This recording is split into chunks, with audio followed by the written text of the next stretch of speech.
Any film can flop at the box office. Even high quality isn't always enough to guarantee success. Sometimes it's poor marketing, sometimes bad timing, and other times it's just the stars not aligning. There are plenty of reasons a movie can fail, and just one of them is enough to send everything off the rails. However, there are cases where a project is doomed from the start, facing every possible problem at once. Take, for example, when a film is made solely because the studio needs to use the rights before they expire. Then, during production, its budget gets slashed, forcing the removal of 2 or 3 action scenes. To top it off, the film ends up with a painfully boring, generic script. That's how cinematic masterpieces like Fantastic Four are born. While the movie isn't quite as terrible as American critics and their followers made it out to be, it's still really bad. It's hard to say who's to blame.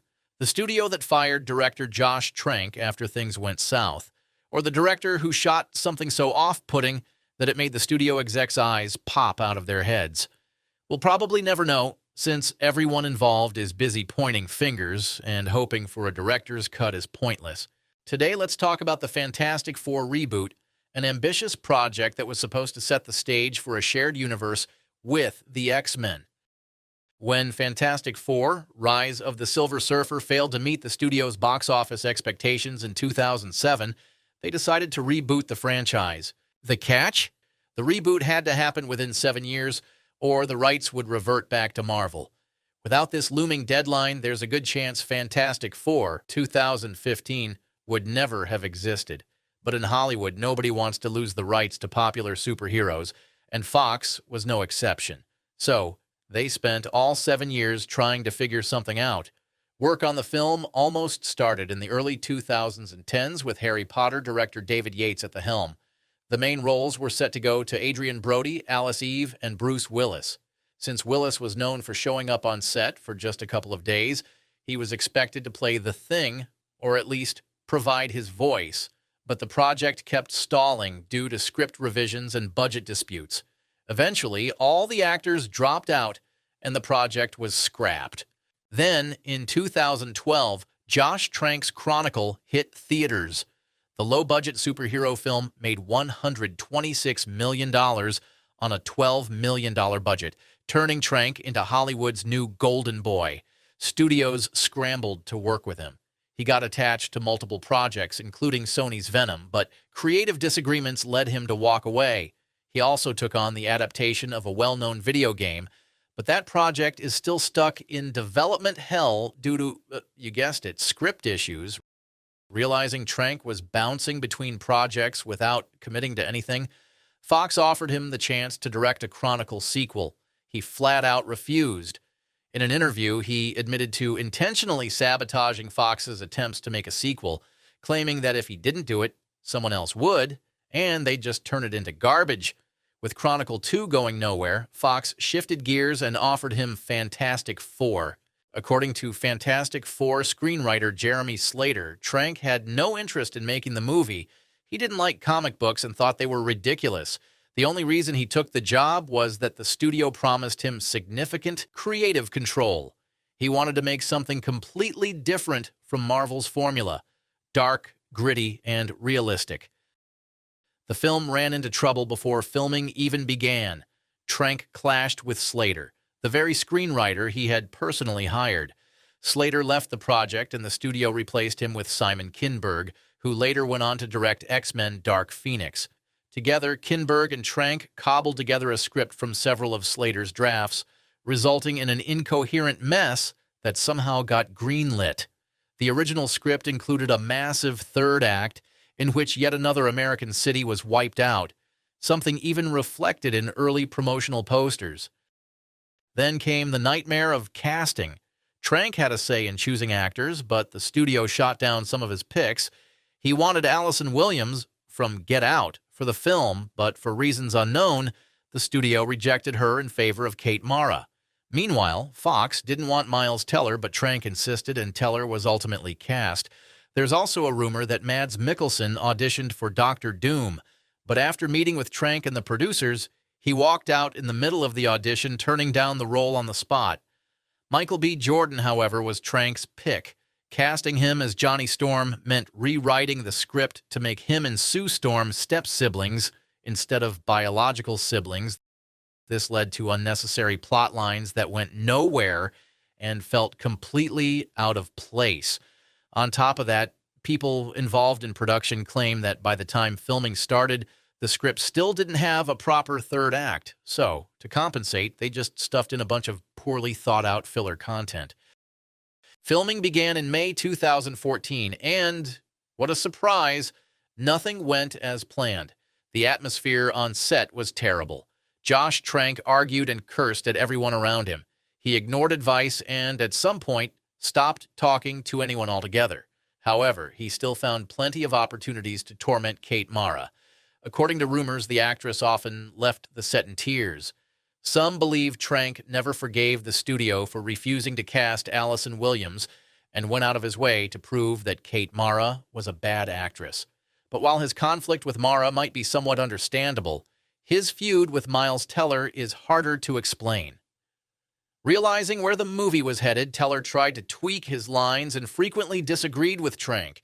Eventually, the tension escalated into a physical fight, and after that, they stopped speaking to each other. With 2/3 of the film shot, Fox requested a rough cut for test screenings. The response was overwhelmingly negative. Trank insisted this was exactly the reaction he had wanted from audiences, but the studio wasn't buying it. They demanded urgent rewrites and reshoots. When Trank refused, Simon Kinberg and Stephen E. Rivkin took over and made the changes for him.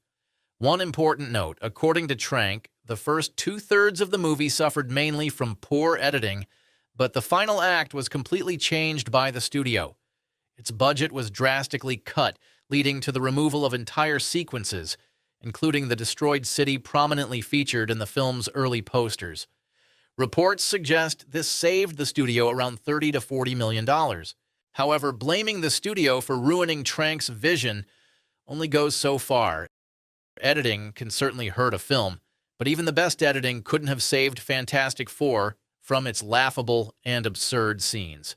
The movie is packed with tired, overused plot twists, like the classic scenario where a group of supposedly brilliant scientists land in an unknown location and immediately start touching everything.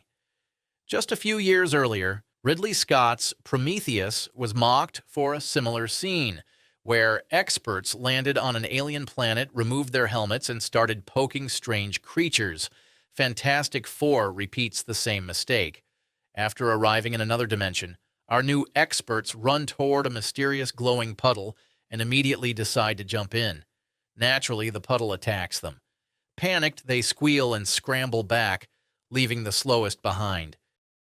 Josh Trank later claimed that his original cut was 2.5 hours long, but was slashed down to 1 hour and 40 minutes. He also said he had submitted his version to the studio, and they promised to test it with audiences. But even though test screenings hated Kinberg and Rivkin's version as well, Fox still chose to release it. By the time Fantastic Four hit theaters, everyone knew it was going to bomb. Critics tore it apart, and audiences weren't any kinder. The movie earned a rating comparable to Catwoman, which tells you everything you need to know. At the box office, it debuted in second place behind Mission Impossible Rogue Nation, earning just $25 million in its opening weekend. Things only got worse from there. The movie suffered one of the biggest second weekend drops in U.S. box office history. Domestically, Fantastic Four made only $56 million. Internationally, it pulled in another $111 million, bringing the total to $167 million. Even though its marketing budget was relatively small due to all the production issues, this still wasn't enough to cover its $120 million cost. The film was a financial disaster. It didn't just fail at the box office. It also racked up several Golden Raspberry Awards, winning the top dishonors for Worst Picture and Worst Director. The fallout was brutal for Josh Trank. Once one of Hollywood's most sought-after young directors, he became an industry outcast almost overnight. Disney had even lined him up to direct a Star Wars spin-off, but after Fantastic Four, they quickly showed him the door. Trank only made things worse for himself. On social media, he blamed the studio, claiming he had been working on a masterpiece until the producers interfered and ruined everything. He insisted that the studio wanted a Marvel-style blockbuster and had turned his dark, grounded film into a dumb comedy. It took him 5 years to return to filmmaking with Capone, a project where no one interfered with his vision. Ironically, its reception was just as bad as Fantastic Four.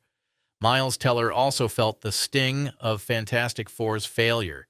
He was set to star in Damien Chazelle's next film, but was quickly dropped from the project.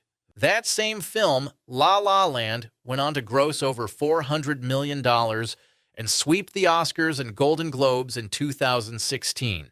In the end, Fantastic Four was a failure on every level. Whether it was due to one person or multiple bad decisions no longer matters. 20th Century Fox, desperate to hold on to the Fantastic Four rights, rushed the film into production, hoping for a mediocre but profitable outcome.